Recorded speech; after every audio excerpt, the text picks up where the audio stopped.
নমস্কার, ইন্ডিয়ান এগ্রিকালচারে আবার আপনাদের স্বাগত। আবার এলাম একটা চাষের আপডেট নিয়ে। তো চলুন আপনাদের দেখাই। আমার পাশে এই যে জমিটা দেখছেন, এটা হচ্ছে বেগুনের চাষ।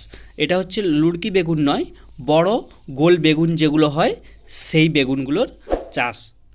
এই বেগুনগুলো চাষ করতে পারলে মার্কেটে কিন্তু ভালো সবসময় দাম পাওয়া যায়।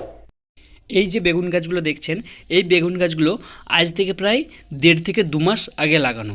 1.5 থেকে 2 মাসের মধ্যেই বেগুন গাছগুলোর গ্রোথটা দেখুন। আর এই বেগুন গাছের ক্ষেত্রে কিন্তু প্রথমেই বলে রাখি যে প্রচুর পরিমাণে রোগ পোকার আক্রমণ হয় বেগুন গাছে। তো সেই জায়গাটা মাথায় রেখে কিন্তু আপনাদের বেগুনের চাষ করতে হবে। এই জমিটাতে দেখুন গাছগুলো কিন্তু সুন্দর হয়েছে। এই গাছগুলো কিন্তু আরও বড় এবং ঝাড় হবে, কারণ এগুলো যেহেতু গোল বেগুনের গাছ প্রচুর ঝাড় হয়।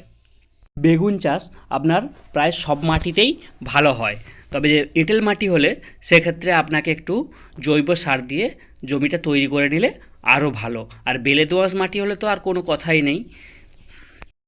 আগেই বলেছি যে বেগুন চাষে প্রচুর পরিমাণে রোগ পোকার আক্রমণ হয়। পোকার আক্রমণ সবথেকে বেশি, কারণ পাতা ছিদ্রকারী পোকা, ডাঁটা ছিদ্রকারী পোকা, ফল ছিদ্রকারী পোকা। এই যে যেমন এখানে দেখুন, এই দেখুন পাতা ছিদ্রকারী পোকা লেগেছে, আর এটা হচ্ছে লেদা লেগেছে, মানে এই জমিটাতে লেদা পোকা আছে।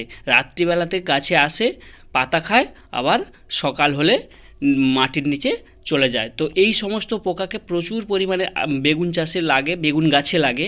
তো সেটা আপনাকে কিন্তু কন্ট্রোল করতে হবে।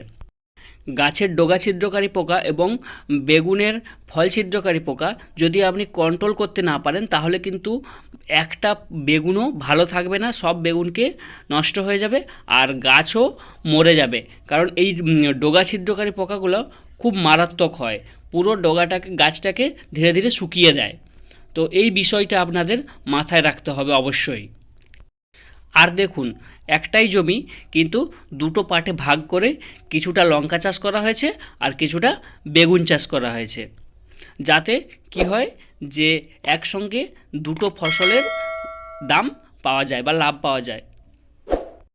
অনেকেই জানতে চান যে এই গাছে বা কি বিষ বা সার দেব। তবে সেক্ষেত্রে একটা কথা আমি আপনাদের বলে রাখি যে আমাদের এখানে যেই কীটনাশকটা কাজ করছে, আপনাদের ওখানে বা আপনাদের পরিবেশে ওই কীটনাশকটা কাজ নাও করতে পারে।